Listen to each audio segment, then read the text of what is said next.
పోతే ఈ కారణంలో నిజంగా నాకు తెలిసి ఇప్పుడు సమాచారం చట్టాన్ని విలేకరులు ఎవరు వాడకూడదు. ఎవరో విలేకరులు వాడుకుంటున్నారంటే చెప్తున్నారు వాన్ బెదిరించే ఇది బెదిరించేకి తప్ప అట్లా తప్ప సమాచారం కోసం వార్త రాబట్టే కోసం విలేకరులకి ఆ చట్టం నిజంగా ఉపయోగపడలేదు. సాధారణ జనం కొంచెం వాడుతున్నారు కానీ బ్లాక్ మెయిల్లో దాన్ని ఎక్కువ యూజ్ చేసుకుంటున్నారు.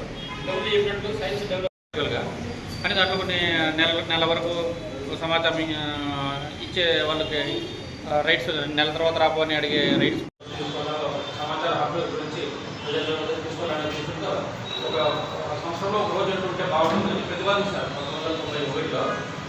ఆ తర్వాత సుప్రీం కానీ ఆ తర్వాత ఐక్యరాజ్యసమితిలో 1993లో దీనికి ప్రెస్ పీరియడ్ డే మే 3వ తేదీ అని చెప్పి ఆ రోజు చెప్పారు. డిక్లరేషన్ని ఆ రోజు అమల్లోకి తెచ్చారు. కాబట్టి అప్పటి నుంచి ఈ ప్రజలకి పత్రికా సంబంధించిన పత్రికల వల్ల సమాచార హక్కు సంబంధించిన అవగాహన ప్రజలకు తీసుకెళ్ళడం, అలాగే ఈ సమాచార ప్రసారంలో భాగంగా ఏమైనా అసలు రాసిన విలేకరులకు సంబంధించిన వాళ్ళు అర్పించడం ఇలాంటి కార్యక్రమాలన్నీ ఈ ప్రెస్ పీరియడ్ డే కార్యక్రమం ద్వారా చేయడం జరుగుతుంది. ఇందులో భాగంగా మనం ఇది వరుసగా 2వ సంవత్సరం మనం ఈ ప్రెస్ పీరియడ్ డేని నిర్వహించుకుంటున్నాము. ఈ కార్యక్రమానికి వచ్చి మన అతిథులకు ధన్యవాదాలు తెలుపుకుంటున్నాము.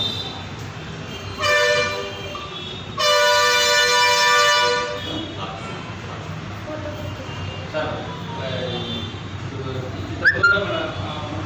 నేను చేరడం 2000 సంవత్సరం విలేకరులు అధికారులు కలవడం నుంచి చాలా తగ్గిపోయింది. విషయానికి ప్రెస్ మీడియా నడిపేవాడు ఒకప్పుడు కార్యక్రమాలు పిలిచేవాడు. నిజంగా టెక్నాలజీ వాడుకొని అది అవసరం దానికి లేకుండా పిలవాల్సిన వాళ్ళకి ఇబ్బంది పెట్టడం పోలీసులు కానీ లేకపోతే పిలిచిన కార్యక్రమాలు చేసే పొలిటీషియన్స్ కానీ ప్రజా సంఘాలు కానీ ఏవో పిలవడం లేదు. కార్యక్రమం చేసేసి వాళ్ళకి షేర్ చేయడం ఆ విధంగా న్యూస్ కవర్ చేయడం జరుగుతుంది. కానీ ఇటువంటి కార్యక్రమాల ద్వారా మన అధికారులకు జర్నలిస్ట్ అందరికీ నమస్కారం. ముందుగా ప్రపంచ అంతర్జాతీయ ప్రపంచ స్వేచ్ఛ పత్రికా దినోత్సవ శుభాకాంక్షలు. మనకు ఒకప్పుడు ఎటువంటి ప్రచార సాధనాలు అంటే సోషల్ మీడియా అనేది లేదు. అప్పుడు సందర్భంలో ఎక్కడ లేదు. అప్పుడు ఏంటి మీరు అంటే ఎవరైతే పాత్రికేయులు ఉన్నారో వాళ్ళు ప్రతి ప్రాంతంలో వెళ్ళి అంటే మారుమూల ప్రాంతంలో వెళ్ళి అక్కడ ఉన్న సమాచారాన్ని సేకరించి ప్రపంచానికి తెలియజేస్తున్నారు. కాబట్టి ఇది మనస్ఫూర్తిగా మిమ్మల్ని ఎప్పుడైతే ఈ సెల్ ఫోన్స్ లేవో అప్పుడు నుంచి ఈ వ్యవస్థ ఉంది. కాబట్టి మనస్ఫూర్తిగా మిమ్మల్ని అభినందించాల్సిన విషయం. కాబట్టి 1991 మే 3వ తేదీ అంటే ఏప్రిల్ 29 నుంచి 3వ తేదీ వరకు ఈ సమావేశాన్ని పత్రికా సోదరుల సమావేశాన్ని నమీబియాలోని నిర్వహించి విండహక్ అనే సంస్థ నిర్వహించి అక్కడ నిర్ణయం తీసుకున్నారు అన్నమాట. అంటే 1991 మే 3వ తేదీ నుంచి అంతర్జాతీయ పత్రికా స్వేచ్ఛ దినోత్సవాన్ని జరుపుకోవాలని నిర్ణయించుకున్నారు. ఆ రోజు నుంచి ప్రతిరోజు ప్రతి సంవత్సరము ఈ ప్రోగ్రామ్ని జరుపుకుంటున్నారు. తర్వాత ముఖ్య ఉద్దేశం ఏంటంటే ఇలా నిర్వహించడం వల్ల ఏమైందంటే మీలో కొన్ని అంటే ఏమైనా సమస్యలు ఉంటే అందరూ మాట్లాడుకొని ఒక యూనియన్కి ఏర్పాటు చేసుకొని అన్నీ మాట్లాడుకొని ఈ సమస్యలు కూడా పరిష్కారం చేసుకునే విధంగా ముందుకు వెళ్తున్నారు. ప్రస్తుత సమాజంలో పత్రిక అనేది చాలా ఇంపార్టెంట్. ఎంత కష్టపడతారంటే ఫ్రీ సర్వీస్ చేసిన ఎక్కడ ఫ్రీ సర్వీస్ ప్రజల కోసం అహర్నిశలు మీరు వారి కోసం తప్పిస్తూ మీరు అంటే కొన్ని సందర్భాల్లో ప్రాణాలను కూడా లెక్క చేసిన అట్లాంటి కష్టమైన ప్రదేశాల్లో కూడా పోయి న్యూస్ కవర్ చేసి ప్రపంచానికి తెలియజేస్తున్నాం. ఇక్కడ ఇది జరుగుతుంది, ఇక్కడ ఇది జరుగుతుంది, పలానా చోట ఈ విధంగా జరుగుతుందని ప్రపంచానికి తెలియజేస్తున్నారు. అంటే ఫ్రీగా ఎక్కడ ఇది లేకుండా అంటే మీకు ఏమైనా శాలరీ వస్తుందంటే శాలరీ లేదు, కానీ స్వచ్ఛందంగా మీరు ఈ ధైర్యంగా ప్రజలకు తెలియజేస్తున్నారు. ఈ విషయంలో మిమ్మల్ని మనస్ఫూర్తిగా అభినందించాలి. ప్రతి ఒక్కరిని మనస్ఫూర్తిగా అభినందించాలి. ఎందుకంటే ఇప్పుడు 1991లో మనకి ఏముండేది, ఏమీ లేదు. ఏముండేది, ఏం లేదు. మనకి అసలు సెల్ ఫోన్లు లేవు, ఈ సోషల్ మీడియా లేదు. ఎప్పుడైతే మీరు వెళ్ళి మారుమూల ప్రాంతానికి పత్రికా సోదరులు వెళ్ళి అక్కడ సమాచారాన్ని నీట్గా రాసుకొని అక్కడ ఏం జరుగుతుంది ఏం లేదు, తర్వాత ఇక్కడి నుంచి వచ్చిన తర్వాత ఒక 3-4 డేస్కి మనకి విషయం తెలిసేది. కరెక్టేనా? ఈ విధంగా చాలా కష్టమైన జాబు. కాబట్టి అందుకోసమే ప్రతి ఒక్క పాత్రికేయులకి మేము చాలా గౌరవంగా చూసుకుంటాం, బ్రదర్స్ మాదిరిగా చూసుకుంటాం. మీరు చాలా కష్టపడతారు. ఎందుకంటే మీ మీ అంటే ఇదే జన్ను కంటే కలం గొప్పది అనమాట, కత్తి కంటే కలం గొప్పది. అది వాస్తవము. ఈ అవకాశం ఇచ్చినటువంటి మన పాత్రికేయులందరికీ మనస్ఫూర్తిగా అభినందనలు తెలియజేసుకుంటూ ఇక్కడ థ్యాంక్ యూ.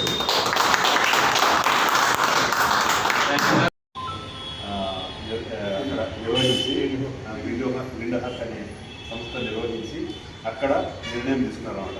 అంటే 1999 మే 3వ తేదీ నుంచి అంతర్జాతీయ పత్రికా స్వేచ్ఛ దినోత్సవాన్ని జరుపుకోవాలని నిర్ణయించుకున్నారు. ఆ రోజు నుంచి ప్రతిరోజు ప్రతి సంవత్సరము ఈ ప్రోగ్రామ్ని జరుపుకుంటున్నారు. తర్వాత ముఖ్య ఉద్దేశం ఏంటంటే ఇలా నిర్వహించడం వల్ల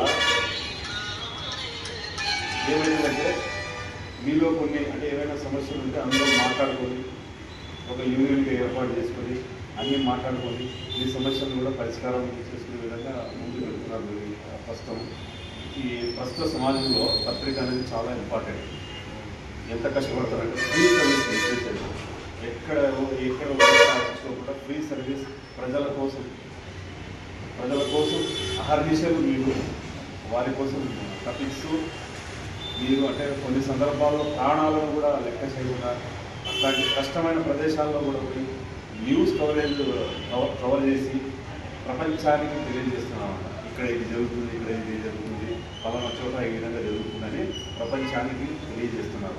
అంటే ఫ్రీగా ఎక్కడ ఇది లేకుండా అంటే మీకు ఏమైనా శాలరీ వస్తుందంటే శాలరీగా లేదు, కానీ స్వచ్ఛందంగా మీరు ఈ ధైర్యంగా ప్రజలకు తెలియజేస్తున్నారు. ఈ విషయంలో మిమ్మల్ని మనస్ఫూర్తిగా అభినందించాలి. ప్రతి ఒక్కరిని మనస్ఫూర్తిగా అభినందించాలి. ఎందుకంటే ఇప్పుడు 1991లో మనకి ఏముండేది, ఏమీ లేదు. ఏముండేది, ఏం లేదు. మనకి అసలు సెల్ ఫోన్లు లేవు, ఈ సోషల్ మీడియా లేదు. ఎప్పుడైతే మీరు వెళ్ళి మారుమూల ప్రాంతానికి పత్రికా సోదరులు వెళ్ళి అక్కడ సమాచారాన్ని నీట్గా రాసుకొని అక్కడ ఏం జరుగుతుంది ఏం లేదు, తర్వాత అక్కడి నుంచి వచ్చిన తర్వాత ఒక 3-4 డేస్కి మనకి విషయం తెలిసేటప్పుడు. కరెక్టేనా? ఈ విధంగా చాలా కష్టమైన జాబు. కాబట్టి అందుకోసమే ప్రతి ఒక్క పాత్రికేయులకి మేము చాలా గౌరవంగా చూసుకుంటాం, ఒక బ్రదర్స్ మాదిరిగా చూసుకుంటాం. మీరు చాలా కష్టపడతారు. ఎందుకంటే మీ అంటే ఇది గన్ను కంటే కలం గొప్పది అనమాట, కత్తి కంటే కలం గొప్పది. అది వాస్తవము. ఈ అవకాశం ఇచ్చినటువంటి మన పాత్రికేయులందరికీ మనస్ఫూర్తిగా అభినందనలు తెలియజేసుకుంటూ థ్యాంక్ యూ. ఈ విషయంగా మనకు పత్రికా సోదరులు ఎవరైతే ఉందో పత్రికా రంగం అనే దానికి మనకు భారతదేశంలో పెద్దపీట వేయడం జరిగింది. అందుకే మనకు 4th ఎస్టేట్గా కూడా దీన్ని గుర్తించడం జరిగింది. తర్వాత లెజిస్లేటివ్ ఆ మూడు ఎస్టేట్స్ అయితే 4th ఎస్టేటు అన్నిటికంటే ఫ్రీడమ్. మీరు ఆర్టికల్ 19 ప్రకారంగా మీ స్వేచ్ఛగా మీరు మీ యొక్క వ్యక్తీకరించవచ్చు, సమాజంలో ఏదైతే జరుగుతుందో దాన్ని వ్యక్తీకరించవచ్చు అని చెప్పేసి మీకు ఒక చట్టం కూడా తీసుకురావడం జరిగింది. కాబట్టి దాని పరంగా చూస్తే కన్నా మీరు కొన్ని సమస్యలు ఎదుర్కొంటున్నారని చెప్పి తెలుసు. తర్వాత మేము కూడా లైవ్గా చూసేవాళ్ళు మీకు మాకే తెలుస్తుంది ఎక్కువ. మీరు మీ మాకన్నా కొద్దిగా అవకాశం ఉంటాయి, ఫెసిలిటీస్ ఉంటాయి, వెహికల్ మీకు అది కూడా ఇబ్బందిగా ఉంటుంది. ఒక్కోసారి ఈ క్లిష్టమైన పరిస్థితుల్లో మాకు సెక్యూరిటీ కూడా ఉంటుంది కొద్దిగా రకంగా. అంటే మీకు అది కూడా లేకపోయినప్పటికీ కూడా కొంతమంది మీకు ఇబ్బందులు పెట్టే వాళ్ళు ఉన్నప్పటికీ కూడా మీరు ధైర్యంగా వెళ్ళి చేయడం వల్ల ఇంత చేయడం ఎందుకంటే మీరు చేసే ఉద్దేశం ఏమంటే సమాజంలో ఏవైతే సమస్యలు ఉన్నాయో వాటిని రూపుమాపాలి, ఖచ్చితంగా ఏదైతే అన్యాయం జరుగుతుందో దాన్ని అరికట్టాలి అనే ఉద్దేశంలో మీ వంతు పాత్ర అనేది చాలా కీలకమైన పాత్ర, దాంట్లో డౌటే లేదు. మీరు ఏదైతే అన్యాయం ఎక్కడ జరుగుతుందో, ఎక్కడైతే సమస్యలు ఉన్నాయో వాటిని మీరు నోట్ చేసి నీటికి పత్రికలోనైతే ఇప్పుడైతే ప్రెస్ అనేది కొద్దిగా ఇంకా కొంచెం ఎలాబరేట్గా ఎక్స్టెండ్ అయింది. మీకే తెలుసు సోషల్ మీడియా, ఎలక్ట్రానిక్ మీడియా ఈ విధంగా రావడం జరిగింది. కానీ ఫస్ట్ మన భారతదేశానికి మొత్తానికి కూడా పత్రికా రంగం అనేది పునాది. దీన్ని చూసి మేము ఆర్టికల్స్ చిన్నప్పుడు చదువుకునేటప్పుడు కూడా ఆర్టికల్ చదివేవాళ్ళం. భారతదేశం అసలు భౌగోళిక పరిస్థితి ఏమి, మన ఇప్పుడు ఫర్ ఎగ్జాంపుల్ ఇప్పుడు పహల్గామ్ది ఇష్యూ జరుగుతుంది, అప్పుడు కూడా మనము కార్గిల్ యుద్ధం కానీ అంతకుముందు యుద్ధాలు అయితేనేవి మనకు చెప్పే పరిస్థితి లేదు. అప్పుడు ఈ పేపర్ సోదరులు ఎవరైతే ఉన్నారో ఈ పేపర్లో బాగా నీట్గా రాస్తే దాని ప్రకారంగానే మనము ఒక అవగాహన వచ్చేది. ఖచ్చితంగా అంటే మీరు కూడా క్రాస్ చెక్ చేసుకొని ప్రతిదీ 1-2 సార్లు క్రాస్ చెక్ చేసుకొని ఇస్తుంటారు. కాబట్టి చాలా సంతోషం. కాబట్టి మీకు మా తరఫున చెప్పేది ఏమంటే ఇట్లనే ఖచ్చితంగా ఎక్కడైతే అన్యాయము, ఇబ్బందులు, సమస్యలు ఉంటాయో వాటిపైన మీరు నిరంతరంగా ఖచ్చితంగా ఈ విధంగానే చేస్తారని చెప్పేసి మీ పత్రికలో వెలువరించి వాటిని అరికట్టేదానికి, మరియు అదేవిధంగా మీరు అధికారులకు కూడా ఎవరైతే సంబంధిత అధికారులు ఉన్నారో వాళ్ళకు కూడా తెలియపరిచి ముందస్తుగా సమస్యను అరికొడుతున్నారని చెప్పేసి, తర్వాత ట్రాఫిక్ అయితేనేమి ఇట్లాంటివి ఏదైనా ఇంకా వేరే ఇష్యూస్ అయితేనేమి ఇట్లాంటివి అరికట్టడం వల్ల చాలా నేరాలు కానీ సమస్యలు కానీ చాలా వరకు తగ్గుతున్నాయని చెప్పేసి నాకు నమ్మకంగా ఉన్నాను. ఎందుకంటే నేను లైవ్గా కూడా చూస్తున్నాను. నాకు పత్రికా సోదరులు చాలామంది కూడా ఇక్కడ అంతా క్లోజ్గా ఉండే వ్యక్తులే ఏదైనా సమస్యలు ఉంటే కూడా ఈ విధంగా ఉంది సార్ మా పరిధిలోకి వచ్చి చెప్పి చేయించడము, మా ద్వారా కూడా గైడ్ చేయడము, సమాచారం ఇవ్వడం ఈ విధంగా ఉంది. నాకు చాలా సంతోషం. ఇక్కడ ప్రెస్ అనేది ఎక్కడ చూడలేదు. నేను నిజం చెప్తున్నాను. నేను 2009 బ్యాచ్ నుంచి చూస్తున్నాను. వచ్చినప్పటి నుంచి కూడా ఇంత సోదరభావంతో, ఇంత మంచితనంగా, ఫ్రెండ్లీగా సమాచారం చేరవేసే విధానం కానీ, వెల్విషర్గా ఉండడం కానీ, ఇంత గుంతకల్లో ఉండే ప్రెస్ మీడియాని ఎక్కడ చూడలేదు. వాస్తవం ఇది. నేను ఏమాత్రము అతిశయోక్తి కాదు. నేను నిర్వహించింది నన్ను ప్రెస్కి ఇన్వైట్ చేసి ఇట్లాంటి కార్యక్రమాలకు 2-3కి నేను అటెండ్ అయినాను. ఇంతకుముందు అక్కడ మన సోదరులు అక్కడ కూడా చేసినారు. కాబట్టి నాకు సంతోషం. నేను మా వంతుగా మీకు ఏదైనా ఇబ్బందులు ఉంటే కూడా మేము ఖచ్చితంగా పూర్తి సహకరిస్తాం. మీరు కూడా ఏదైనా మా డిపార్ట్మెంట్లో కానీ ఏదైనా సమాచారం ఉన్నాయని, అసాంఘిక శక్తుల గురించి ఉందని మాకు సమాచారం ఇస్తే వాటిని మనం సమాజానికి ఉపయోగపడే విధంగా మన వంతుగా, మీ వంతు మీరు చేస్తే మా వంతు మేము ఖచ్చితంగా చేస్తామని చెప్పి తెలియజేసుకుంటున్నాను. అదేవిధంగా మీరు కూడా మీ శ్రేయస్సును బాగా దృష్టిలో పెట్టుకొని మీ పిల్లలు, మీ భవిష్యత్తు కూడా మంచిగా ముందుకు పోవాలని చెప్పేసి కోరుకుంటూ, మంచి సమాజాన్ని నిర్మించే పాత్ర మీ వంతు మీరు కృషి చేస్తారని కోరుకుంటూ, మా వంతు కూడా మేము చేస్తామని తెలియజేసుకుంటూ నాకు ఈ అవకాశం ఇచ్చినందుకు ధన్యవాదాలు. వేరే జిల్లాల్లో పెడుతున్నారు, మన అనంతపురం జిల్లాలో, అనంతపురంలో కూడా టౌన్లో పెడుతున్నారు. మన గుంటకల్లో పెట్టినట్టు కనపడలేదు విలేకరులు ముఖ్యంగా.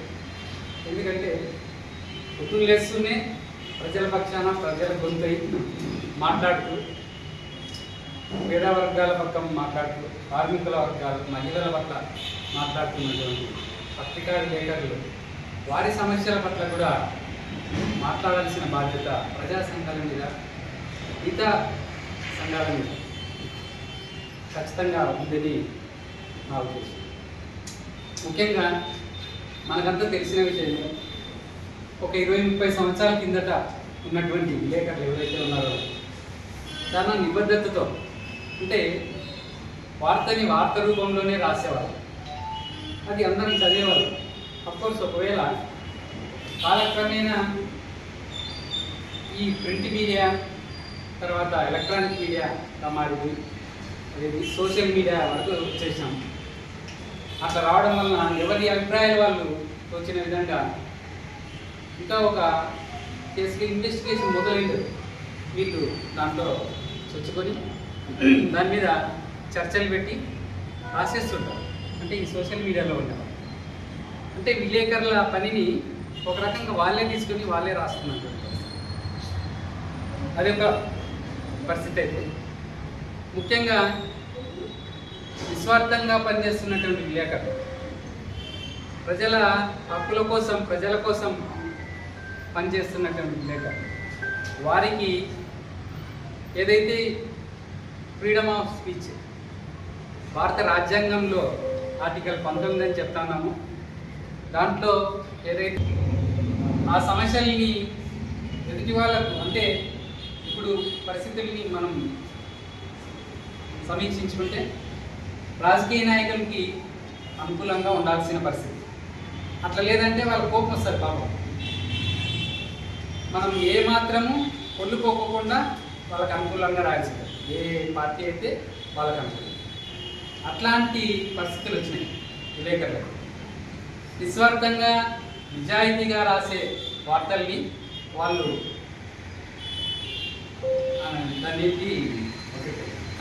దాన్ని యాక్సెప్ట్ చేయరన్నమాట, అంగీకరించరు. ఇట్లాంటి పరిస్థితుల్లో చాలామంది 92 నుంచి మొన్న 2020 వరకు చూస్తే దాదాపు 300 పైన హత్యలు, విలేకరులను దాడులు, హత్యలు జరిగాయి. మరి వాళ్ళ మీద ఎంతమంది మీద కేసులు నిరూపించి శిక్షలు పడినాయి అనేది మనకు తెలిసింది.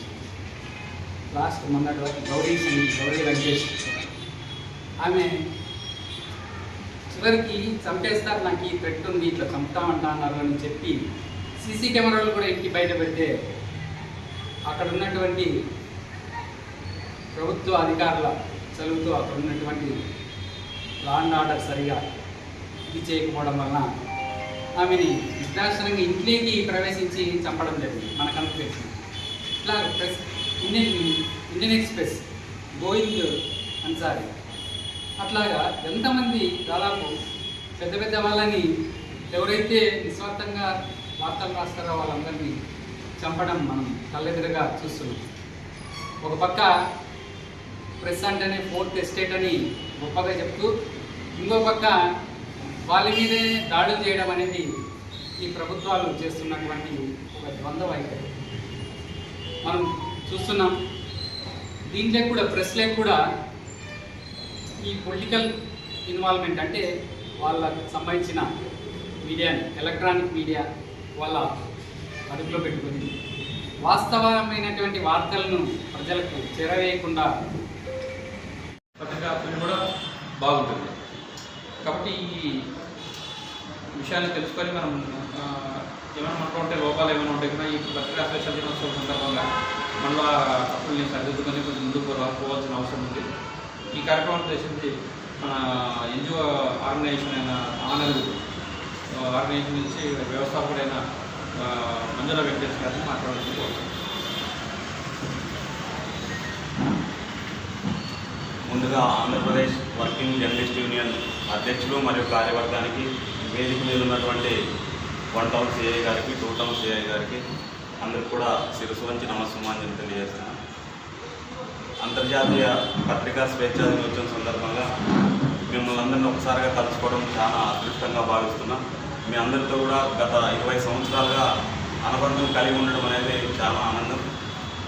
ఈ సందర్భంగా అంటే చాలామంది కొత్త వాళ్ళు కూడా ఉన్నారు కాబట్టి ఒక విజ్ఞప్తి చేస్తున్నా. పత్రికా స్వేచ్ఛ అనేది అందరూ కూడా అంటే ఏదైతే 4th ఎస్టేట్ 4th పిల్లర్ అనుకుంటున్నామో మిగతా 3 పిల్లర్లు కూడా సపోర్ట్ చేయాలి.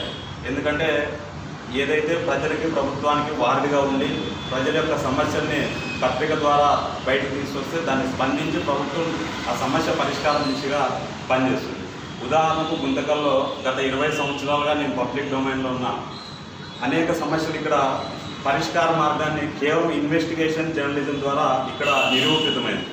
ఉదాహరణకి ఒకటి మున్సిపల్ రిజర్వ్డ్ సైట్లు కబ్జాకు గురైతుంటే దాని మీద అనేక సార్లు రఫీ సారు నేను న్యాయపరంగా పోరాటం చేస్తే వారు పత్రికా రంగంగా మాకు సపోర్ట్ చేసి ఈ రిజర్వ్డ్ సైట్ ప్రొటెక్ట్ చేయాలని చెప్పి కోర్టుకు వెళ్ళి ఇప్పుడు గుంతకల్లో చాలా రిజర్వ్డ్ సైట్లు కాంపౌండ్ వాల్స్ ఉన్నాయంటే అది కేవలం పత్రికల సపోర్ట్ వల్లనే ఆ యొక్క సమస్యను పరిష్కరించాం. అదేవిధంగా చాలా ఇప్పుడు మన గుంతకల్లో మట్టి తరలిస్తూ ఉండేవారు. అంటే ఇప్పుడు నేనేం చెప్తున్నా వార్త రాయడం వేరే, వార్త జరిగింది ఇప్పుడు కార్యక్రమం జరిగింది అనేది వార్త. శీర్షిక లేదంటే ఆర్టికల్ రాయాలంటే దాన్ని చాలా ఇన్వెస్టిగేషన్ చేయాలి. ఇప్పుడు ఒక ఆర్టికల్ రాసేటప్పుడు తహసీల్దార్ని అడగల మీరు పర్మిషన్ ఇస్తున్నారా, లేకుంటే ఎండోమెంట్లో మట్టి తవ్వుతున్నారంటే ఎండోమెంట్ ఆఫీసర్ని అడగల. ఇవన్నీ క్లారిటీగా తీసుకొని సోర్స్ పెట్టుకొని దాంట్లో నిజాయితీ ఎంత ఉందని చెప్పి రాయాలి. కాబట్టి అటువంటి ఆర్టికల్స్ రాయడం ద్వారా ప్రజా సమస్యలు పరిష్కారం అవుతాయి. మన గుంతకల్లో మట్టి అక్రమంగా తరలిస్తుంటే దాని మీద కూడా పెద్ద ఎత్తున పోరాటం చేసినాం. దానికి పత్రికలు కూడా సహకరించిన కారణంగా అప్పుడు దాన్ని ప్రొటెక్ట్ చేయబడినాం. కాబట్టి మనం కూడా ఇప్పుడు సోషల్ మీడియా ప్లాట్ఫామ్స్ వచ్చిన తర్వాత ఏదైనా అంటే అసత్యాలు తొందరగా ఫాస్ట్గా వెళ్ళిపోతున్నాయి. అట్లా కాకుండా ఏదైనా కూడా సమాజ శ్రేయస్సు కోసం మనం ఇన్వెస్టిగేషన్ జర్నలిజం వైపు వెళ్ళినట్లయితే అనేక సమస్యలు పరిష్కారం అవుతాయి. కేవలం పత్రికల ఆధారంగానే పార్లమెంట్లో కానీ లేకుంటే శాసనసభలో కానీ హౌస్లో కొన్ని కమిటీలు వేసి చాలా సమస్యలు పరిష్కారమైనవి. కాబట్టి పత్రిక అనేది ప్రజా సమస్య పరిష్కార వేదిక. కాబట్టి మనం అంతా కూడా సమాజ శ్రేయస్సు కోసం కానీ పనిచేసినట్లయితే తప్పకుండా సమాజానికి మంచి జరుగుతుందని చెప్పి సందర్భంగా విజ్ఞప్తి చేస్తూ మరొకసారి ఆంధ్రప్రదేశ్ వర్కింగ్ జర్నలిస్ట్ యూనియన్కి ఈ కార్యక్రమంలో నన్ను భాగస్వామ్యం చేసిన ధన్యవాదాలు తెలియజేస్తూ, ఇంకో విషయం సమాచార హక్కు చట్టం 2005 గతంలో మనకి అధికారుల రహస్యాల చట్టం అని బ్రిటిష్ ప్రభుత్వం పెట్టినప్పుడు ఈ యొక్క రాజస్థాన్లో అరుంధతి రాయ్ అనే ఒక ఐఏఎస్ ఆఫీసరు ఈ యొక్క ఉద్యమాన్ని ప్రారంభించి 2005లో దీన్ని చట్టరూపం దాల్చి, అంటే దేశం యొక్క అంతర్గత భద్రతా విషయాలు వ్యక్తిగతమైన వ్యవహారాలు తప్ప అన్నీ కూడా పబ్లిక్ డొమైన్లో ఉండాలి, ప్రధానమంత్రి జీతభత్యాలు ఇవన్నీ కూడా అంటే ఏది కూడా రహస్యంగా ఉండకూడదని చెప్పి ఆ చట్టం వచ్చింది. కాబట్టి ఆ చట్టాన్ని ఈరోజు పత్రిక వేదికగా మనం కూడా సమాచారాన్ని సేకరించంటే ఆ సమాచారం ఎట్లుండాలంటే బ్లాక్మెయిల్ చేసే విధంగా కాకుండా మనకు ఒక సోర్స్, సమాచార హక్కు చట్టం అనేది మనకు ఒక సోర్స్గా ఉంటుంది. ఆ చట్టాన్ని చక్కగా ఉపయోగించినట్లయితే మనం అనేక సమస్యలు పరిష్కరించబడతాయి. కాబట్టి ఏదైతే సమాచార హక్కు చట్టం ద్వారా నేను కూడా ఒక సివిల్ సప్లైస్ సంబంధించి ఇక్కడ 3 లారీలు గతంలో రెవెన్యూ వాళ్ళు 3 లారీలు తప్పుగా పడితే నేను సమాచార హక్కు చట్టం ద్వారా తీసి దాన్ని హైకోర్టులో కూడా వేసి సర్వీస్ నుంచి కూడా రిమూవ్ అవుతుంది.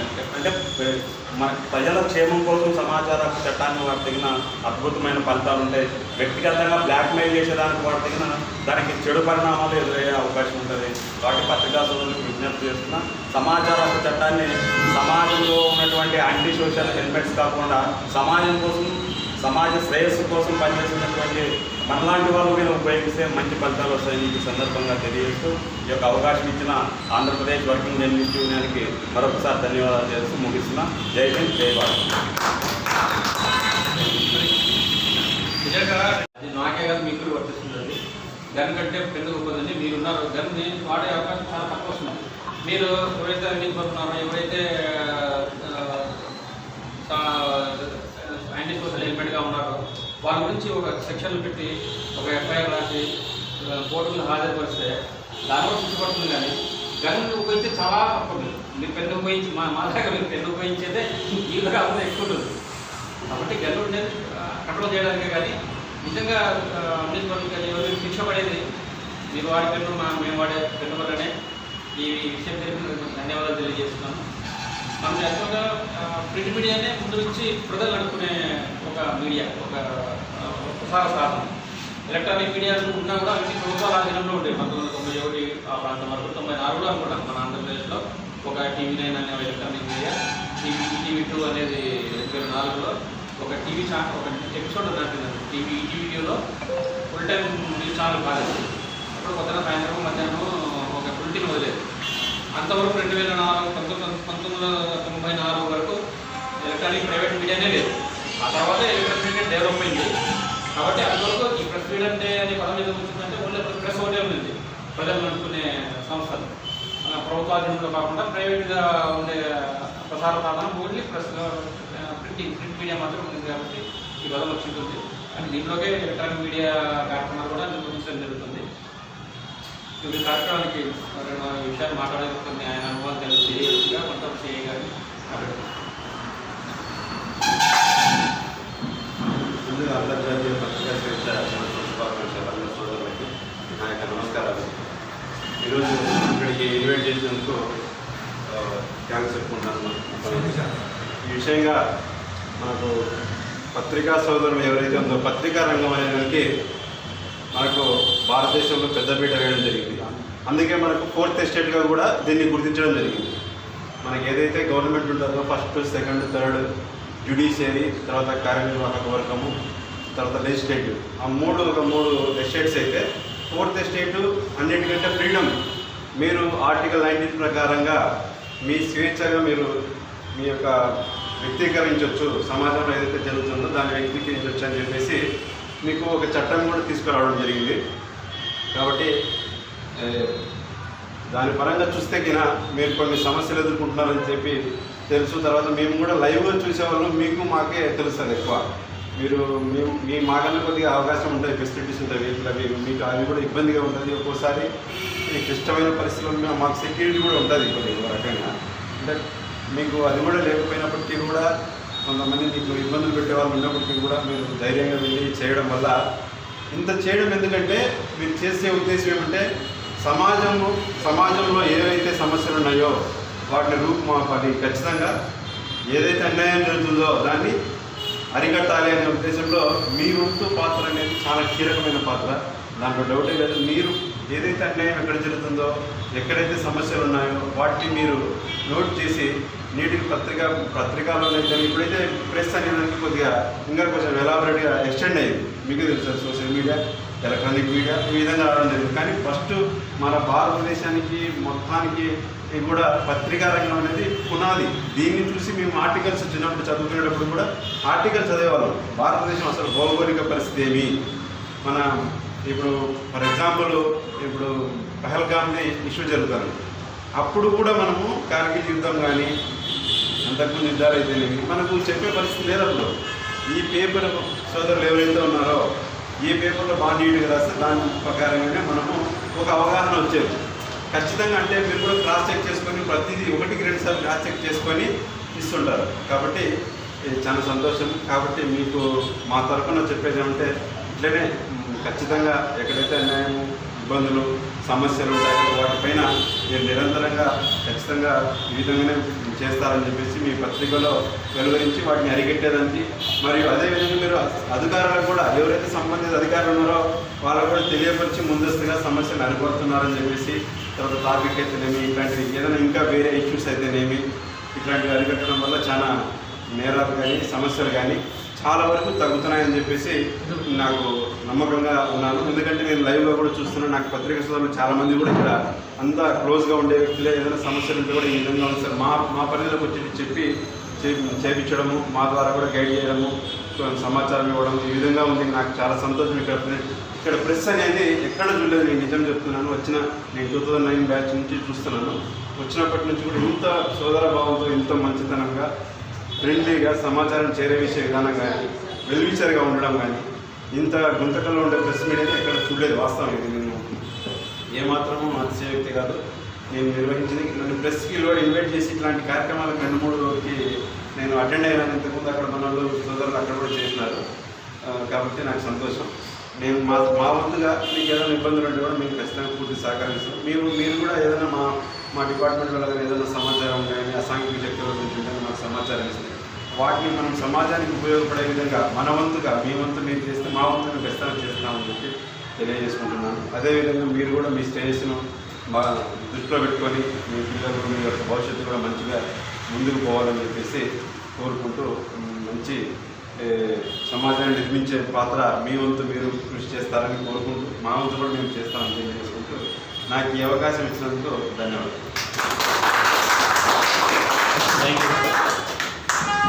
మన స్వతంత్రం వచ్చినప్పుడు ఈ ప్రింట్ మీడియానే ఉండేది. అప్పట్లో అత్యంత క్విట్ ఇండియా ఉద్యమం స్టార్ట్ అయిన తర్వాత 10 రోజులు తెలిసిందంట మన ఏరియాకి.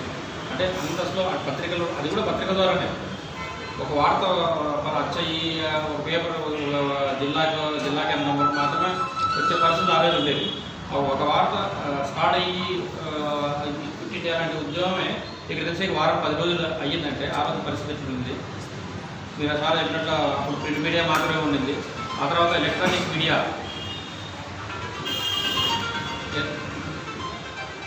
మీడియా అనేది 90 దశకంలో స్టార్ట్ అయింది. ఇప్పుడు మళ్ళీ కొత్తగా ఈ యూట్యూబ్, మళ్ళీ వాట్సాప్, దీని ద్వారా సోషల్ మీడియా అనేది దీంట్లో వచ్చింది. ఒకప్పుడు పత్రికల్లో విలేకరులు తీసుకోవాలన్నా ఎలక్ట్రానిక్ మీడియాలో ఒక కంట్రిబ్యూటర్లు తీసుకోవాలన్నా ఒక క్రైటీరియా ఉండేది. అతని మీద పోలీస్ కేసులు ఉండకూడదు, కనీసం ఒక ఇంటర్ డిగ్రీగానో చదివి ఉండాలా అనేది. ఎప్పుడైతే సోషల్ మీడియా వచ్చిందో ఈ నిబంధనలు ఏమి లేవు. అతను 10th పాస్ అయినాడో ఫెయిల్ అయినాడో అతను చదివినాడో లేదో తెలియదు, నా ముక్క చెప్పేస్తే టైం అయిపోతుంది. కొంతమంది రాయలేని వాళ్ళు వాట్సాప్లో బాగా అక్షరదోషాలు లేకుండా టైప్ చేయగలుగుతున్నారు. రాయమంటే రాయలేరు, కానీ చెప్తే అది కరెక్ట్గా టైప్ చేస్తారు. కానీ ఏ కారణం చేస్తుంటే వస్తున్నారు యూట్యూబ్ ద్వారా. కానీ అది కూడా ఒక మీడియా అని గుర్తించే పరిస్థితుల్లో ప్రపంచం ఉంది. కానీ ఆ యూట్యూబ్లో వచ్చిన విలేకరులు కూడా కొంచెం జర్నలిజం యొక్క విలువల్ని కొంచెం తెలుసుకొని దాన్ని అనుసరిస్తూ పోతే బాగుంటుంది. మన విలేకరులుగా ఎటువంటి అనుచితమైన కార్యక్రమాలు జరగలేదు. కానీ ఒక ఇద్దరు యూట్యూబ్లో కొన్ని ఇబ్బందికరమైన పరిస్థితులు ఎదుర్కొన్నారు, ఒక చనిపోయినారు, ఒక కేసులు ఎదుర్కొని ఇబ్బంది అంటే మంచి ఆడడం చెడు కూడా అక్కడ ఉంటుంది.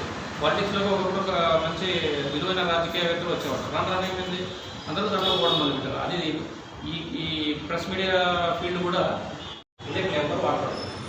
ఎవరైనా లేఖలు వాడుకుంటున్నారంటే చెప్తున్నారు వాని మీద తప్ప అట్లా తప్ప సమాచారం కోసం వార్త కోసం ఉపయోగపడలేదు.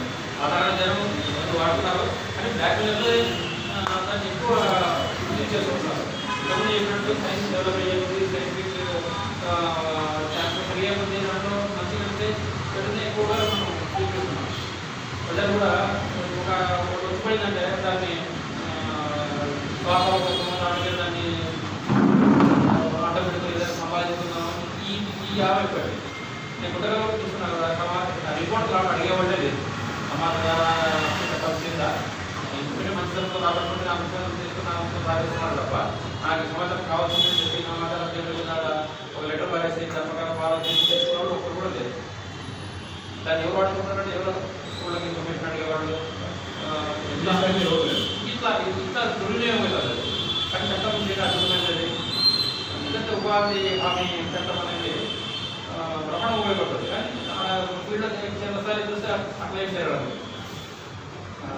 ఆ వర్షం జరగడం లేదు. ఏదో కూలి పనికి పోయేటి గడిచేపు టైం స్పెండ్ చేస్తే అయిపోతుంది జరుగుతుంది. అదే రైతులు చాలా ఇబ్బంది జరుగుతున్నారు. ఒక మంచి కార్యక్రమంతో గవర్నమెంట్ ఉపాధి హామీ చట్టం కానీ లేకపోతే ఈ సమాచార హక్కు చట్టం కానీ నిజంగా రెగ్యులేషనరీ నేను చేసాను సార్. అవి అట్లా ఈజీగా వచ్చే ఉన్న చట్టాలని కాలాలు పరిస్థితులు రామచంద్రాలు కానీ రకరకాల చట్టాలు కాలు వస్తున్నారు. అన్ని కార్పొరేట్ సెక్టర్ అనేవి అన్ని రంగాల్లో పనిచేస్తారు. ఫోరెస్ట్ అన్నావా అన్ని పనిచేస్తారు. కానీ దానికి ఎదురీది పనిచేసే పోలీసు దానికి ఎదురీది పనిచేసే ఐఎస్ ఆఫీసర్ దాన్ని ఎదురు పనిచేసి జర్నలిస్ట్ కూడా పాల్గొనే వ్యవస్థలు నడుస్తున్నాయి. ఆ పోరాటం నిజంగా అందరూ కాపాడాల్సిన అవసరం ఉంది.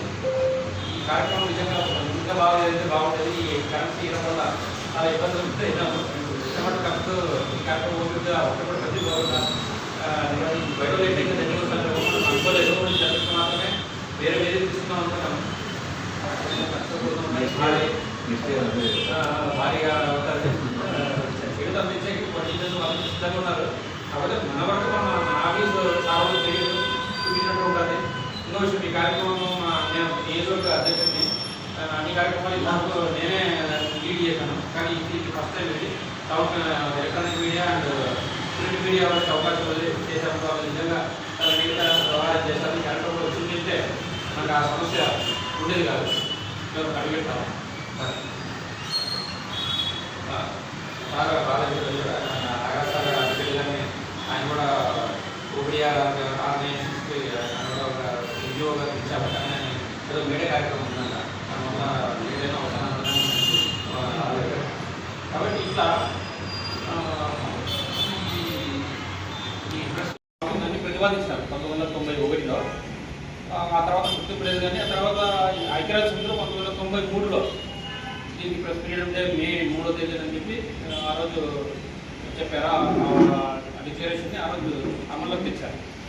కాబట్టి అప్పటి నుంచి ఈ ప్రజలకి పత్రికా సంబంధించిన దినోత్సవం, పత్రికల వల్ల సమాచార హక్కు సంబంధించిన అవగాహన ప్రజల్లోకి తీసుకెళ్లడము, అలాగే ఈ సమాచార ప్రసారంలో భాగంగా ఎవరైనా అసలు భాషన విలేకరులకు సంబంధించి వాళ్ళకి నివాళులు అర్పించడం, ఇలాంటి కార్యక్రమాలన్నీ ఈ ప్రెస్ మీడియా డే కార్యక్రమం ద్వారా చేయడం జరుగుతుంది.